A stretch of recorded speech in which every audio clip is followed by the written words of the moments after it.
everybody, and thank you for joining me for this very cold, very freezing edition of The Headline. I'm Brandon Waltons, managing editor of Texas Scorecard. I've got my 5-month-old dog, Pilot, here, joining me, keeping me warm. We sat down and spoke with Representative Tony Tinderholt about his plans that he's been working on for years to secure the electric grid as millions of Texans have gone without power. It's an issue that's more important now than ever. I sat down and spoke with him yesterday. Check it out. Representative Tinderholt, thank you so much for joining us today. And first, I have to ask, I know you've been without power. We're without power a little bit this week. How are folks in your district doing right now? You know, this has been tough on everybody across the state. We've got some warming centers around the city. You know, people in Arlington, Darlington Gardens, and Pantego are very, they're capable of bouncing back. They are resilient, and they're doing a really good job. But it's hard. This is hard for elderly folks, sick people, and it's hard for women and children. This is really tough right now. Absolutely. We've talked that this week really has brought to the forefront of the discussion in Texas politics right now, protecting and strengthening the electrical grid in Texas. You've seen the governor start to call for investigations into ERCOT. You've seen a lot of lawmakers jump on that. But Representative Tony Tinderholt, you've been somebody who for years has been one of the lawmakers at the forefront saying that we need to strengthen our grid in Texas. I have, and you know, we've modified the bill several times throughout the last 4 times I've authored it. You know, the big things that we have to do this session, and I'm willing to modify my bill. I want everyone's fingerprints on this bill. I don't care if Democrat, Republican, everyone needs to be a part of this bill. We've been trying to secure the grid from cyber attack. We've been trying to secure it from EMP. China just last week, there was a Forbes report where China said that they have the capability and the tools now to fry our entire grid, which means we wouldn't have any power anywhere in the country. But then what's happened over this last week, demand increased so much. The weather caused a lot of the places that produce energy to go down. And so we have to address that. And I want those types of things put into this bill. We need to, right now we work off of a demand. We may need to change how it's structured and how we pay as consumers. Because what we really care about this last week was capacity, right? We needed more capacity. We needed more power. With the state growing, with population, with the weather the way it is, we may have to switch from demand to capacity. And then also we need to enforce and get these power generation companies to insulate everything that they have either underground or above ground so that what happened this last week doesn't happen again. You talk about legislation. You filed this session House Bill 1731. What exactly does that bill do? So that bill creates a commission where the Speaker of the House and the Lieutenant Governor both have 5 members that are appointed to oversee the issue that we just had, along with the other things that I've covered every session, the cyber and the attacks on our power grid. Those people would oversee it, and it's very specific on who can and who cannot be a member of that. I'd like this bill to be expanded, especially after what just happened this last week, so that we can include lots of lessons learned, and we can make sure that this never happens again in Texas. You and State Senator Bob Hall have filed this legislation or similar bills in sessions past. What's been the biggest obstacle in actually getting it to a vote on the floor? You know, the power companies themselves, they always want to do studies, and studies are easy for them because studies don't force them to have to do any action, right? This is my experience in the last 3 sessions. That's what I've seen. They have someone author a bill, and then that bill comes through and it pushes ours aside, and the lobby pushes it, members vote for it, it's a study. The bills that Senator Hall and I have done, we've done different versions, but they force action. We want action. We want things to be done to affect change, to secure our power grid. And securing our power grid isn't just against external attack. It's things just like this. It's the weather, right? It's the supply and demand. It's also the supply chain management of all of the resources and fossil fuels getting to those facilities to burn them and create energy. Where does the responsibility fall right now? Because I think right now you see a lot of fingers being pointed at ERCOT, and I think to an extent rightfully so. But does the legislature play a role in this? What about individuals? Where does the blame lie here? Well, I think there's going to be a lot of people out there that don't like what I'm going to say, but it's everybody's fault. And when I say everybody, it's the power companies and ERCOT. Everyone knows that. Everyone talks about it. But we need to step up as a legislature. We need to force things to happen, insulating, supply chain management, not relying solely on green renewable energy. That's great as a supplemental supply into the grid, but we can't always count on the renewable energies that are pushed by the Green New Deal, the new Green Deal. If we would have added more wind turbines or windmills, and if we would have added more solar panels, it wouldn't have helped. That would not have helped. They were iced over. They had snow on top of them. They weren't functioning. But the argument is also discussed about the natural gas and the other plants that are not renewable, that they went down. Look, those are 99% consistent. The fossil fuels, for every ounce of that fossil fuel that's burned, we know what energy it's going to create. It's very, very predictable. If we insulate and we make sure that weather doesn't affect it, it's totally more predictable than renewable. We never know how much wind we're going to have. We never know how much sunlight we're going to have. And we need to quit spending taxpayer dollars on renewable energy. Like I said, renewable energy is great as a supplemental, but our prime piece, our prime parts of creating energy need to be fossil fuels. Natural gas in Texas, right? We have an abundance of natural gas. Yeah, I think I saw it compared by, I think it was Tucker Carlson earlier this week saying, having an energy problem in Texas is like starving in a grocery store. I think that's probably a pretty good comparison. I saw that, and it is true. I think we do need more natural gas power plants, and we need to make sure that they're protected. We need to do this the right way, and it's going to take everyone. So when you asked who it is, it's all of us. It's everyone. ERCOT's got a tough job. I'm not real convinced that I like the people that were on the board and how and where they live and how they're participating. This was a tough week for everybody. I'm not going to make excuses for anyone. We have some problems to solve, and we need to go to Austin, and we need to do it on behalf of the people. We're elected to make hard decisions, and those decisions are going to be hard in the coming weeks and months. But I don't ever want this to happen to anyone in the state of Texas ever again. You've got hearings coming up in the House and Senate, I believe, next week, or certainly in the House next week, looking into this, investigating what happened. What do you hope to come out of those hearings? Well, I sent a letter to both chairmen asking if I could be present in it. So first and foremost, I hope they allow me to be present in the meeting. We're going to be respectful, but we're going to talk facts. We're going to push back on any studies. We need action. My hope is that the power companies, ERCOT, military department, that the emergency management, TDM, that legislators, all of us are at the table at these meetings coming up with really good solutions. We can't look at how much something's going to cost up front. We need to look at what the quality solution is going to be. Then we look at the cost of it, and then we'll have to mitigate cost the best we can to come up with a solid solution. Look, doing energy on demand is just not, it's not functioning very well. I grew up in Iowa. We don't have these problems up there, and they don't have the abundance of natural resources like we have here. So I think the solutions are there. I think a lot of us know what we think the solutions are going to be, but I don't want to be narrow-minded either.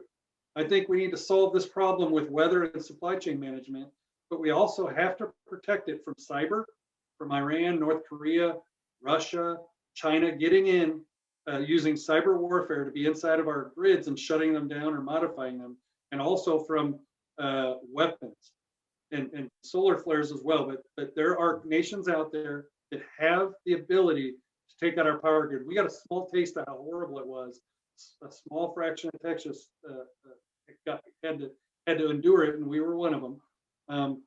I couldn't imagine our nation or the state of Texas not having power for up to 2 years minimum if we were attacked.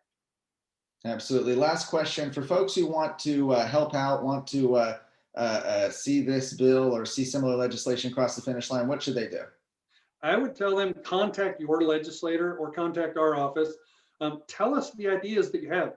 Essentially, we work for you. We work for the people that are watching this. And so our job is to help this to never happen again. I tell people all the time, we know a little about a lot of things, but we don't know a lot about every single topic. There's people out there that are going to watch this that have wonderful ideas that we can incorporate into this bill and make sure that this never happens again, and that we also protect our grid from attack from foreign nations and from solar flares. Perfect. Thank you so much, Representative Tinderholt, for joining us, and hope you and your family stay safe this weekend. Absolutely. Thank you. Have a good weekend. Well, of course, this freeze has left millions without power this week in Texas, of all places. And part of that is due to the failure of wind energy. Talking about that and a few other issues that have come up this week, Michael Sullivan. Michael, how in the world in Texas do we have power outages due in part to wind energy, wind turbines being frozen? Well, I think it's very important to make the distinction. We're having the energy problems because of the money spent, diverted to wind and solar. That amount of money, $19 billion in subsidies that we have shoved into renewable energy, that could have been used to strengthen our grid, to weatherize the grid, to secure the grid, all those kind of things that conservatives have been talking about for literally a decade and a half, completely ignored. Also, politicians can get little trinkets and baubles and be called champions of wind and champions of solar and champions of renewable energy and things like that. If we had instead spent that money wisely and correctly, we would not have as many problems this week as we've experienced. You highlighted Governor Greg Abbott just literally a week or two ago, receiving an award on wind energy for his work on that. Pretty poor timing. Yeah, a group called Global, which does wind turbines, gave him this big award, thanking him for being such a cheerleader of spending the taxpayers' money on so-called renewable energy. I can't help but wonder if that trophy is sitting proudly in his office today, or if maybe they've kind of, shoved that behind some books or something. But again, Abbott is no different than all those other politicians who wanted to be whispered in the ears by lobbyists, telling them how smart they would be, how forward-looking they would be, how acceptable they would be to Hollywood and to the East Coast elite if they embrace wind and solar. Wind and solar are a lot of fun when you don't actually have to rely on them as energy sources. Look, I have a little solar power panel in my backyard that powers some decorative lights. Why? Because they don't matter. And I think that's where Texas has been lulled into the sense that, oh gosh, we could have wind and solar like all the other states, and that will meet our needs. And it's a fantasy. It's scientifically invalid, the idea that you can rely on those things. But again, the bigger problem is the amount of money that we have spent into renewable energy rather than taking care of the things that are really reliable energy. You talk about the money we put into it. One of the issues we've highlighted at TexasScorecard.com this week has been these Chapter 313 developments. It sounds kind of confusing. Essentially, it's where school districts can give tax breaks to these corporations. A lot of them use some wind farms, don't create hardly any jobs, but they put up wind farms in some of these West Texas towns. And then they actually get made whole by the state. And by made whole, I mean that the rest of the state, Texas taxpayers, are paying for them. Yeah, no, that's exactly right. Just so folks understand how bad this corporate welfare subsidy is, both the Republican Party and the Democrat Party say it's evil and should be gotten rid of. Both of them say how bad this is for taxpayers, how bad this is for Texans. And when the Democrats say something is bad for taxpayers, you should probably pay attention. They usually fine with all that waste. But yet, the school districts love it. The legislature has loved it. It's a fun way, again, if you're a state representative who wants to get your picture taken with some, B-list starlet who has been recruited to come in and, promote wind energy and solar energy. Oh, hey, I voted for this thing, so now I can stand here and get my picture taken with a B-list starlet, right? I think that the question we all need to be asking is, number one, why are we spending this money on things that are just so completely unreliable? A lot of us have been asking that for a long time. More folks are probably going to be asking that now. Two, if we're going to let school districts give property tax abatements, essentially ending the property tax burden for, I don't care if you're talking about wind farms or oil pipelines, or you're talking about, a new, shopping center. If the school district is going to give out, that kind of a, tax abatement, that kind of incentive, then the taxpayers in that district need to bear the burden of it with their own taxes, and not ask everyone else in the state to pick up that tab, which is precisely what the Chapter 313 and 312 abatements do. A lot has been made this week from lawmakers. I spoke a little bit about this with the Representative Tinderholt earlier, but there's been a lot of energy being focused, no pun intended, being focused on ERCOT, the Energy Reliability Council of Texas, putting those kind of in quotes there. A lot of energy has been put looking at that by lawmakers in recent days. What do you make of this? Because the legislature has oversight over ERCOT, but they didn't just get oversight this week. I mean, it's set up that way. Yeah, look, I think you're going to see ERCOT be used as the convenient whipping boy. That's going to be the scapegoat. Oh, look at the mismanagement. Look, and ERCOT has a lot to answer for. But to your point, ERCOT was merely the functionary for the governor and for the legislature. Maybe more questions need to be asked of the Public Utilities Commission, which are direct appointees of the governor. Why weren't they watching ERCOT all these years? Why weren't they demanding better performance? Why weren't they? But ultimately, I would suggest, State Senator Don Huffines, former State Senator Don Huffines from Dallas, caught a little flack for saying, hey, 100% lays that needs to be laid at the feet of Greg Abbott. That's probably not entirely true. Rick Perry should also have some of this laid at his feet, because ultimately the governor of Texas appoints the Public Utilities Commission. Yes, the Senate confirms them, but those folks work for the governor, and therefore, it's up to the governor to make sure the PUC, whoever the governor is and whoever's on that PUC, are doing the things necessary to ensure that public utilities are being operated ethically and are being operated in a way to ensure that we have reliable energy. Yeah, even earlier this week, you had Agricultural Commissioner Sid Miller not only saying never should another wind turbine be built in Texas, but also said that all of Governor Abbott's appointees to the Public Utility Commission should be fired. Some pretty fiery words from a fellow statewide.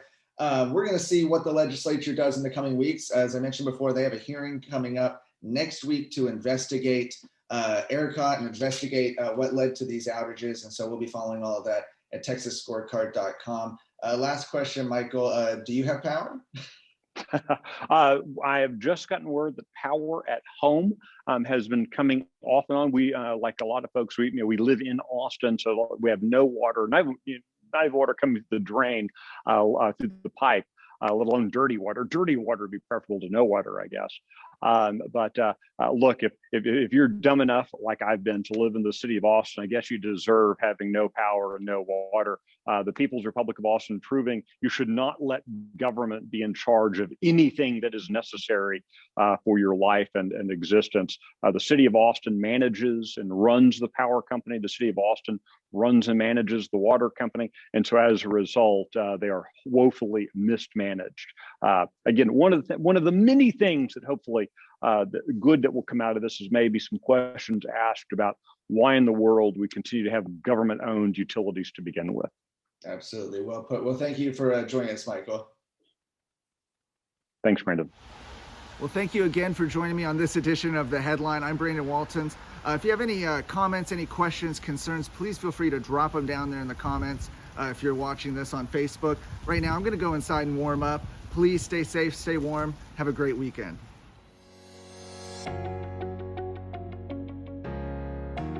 Texas Scorecard has just released a new tool on our website to help you keep track of Republican and Democrat priorities during the legislative session. Let's check it out. Go to texasscorecard.com, click on the Tools tab, and then press Tracker. You'll be taken to a page where you can see how Texas Republican and Democrat priorities are moving through the legislative process. You can check out the graphics showing which stage the priorities have reached, or even see which priorities haven't had any progress. If you scroll down further, you can see which bills have been filed for each priority. To use this tracking tool and stay up to date on all things Texas politics, go to texasscorecard.com.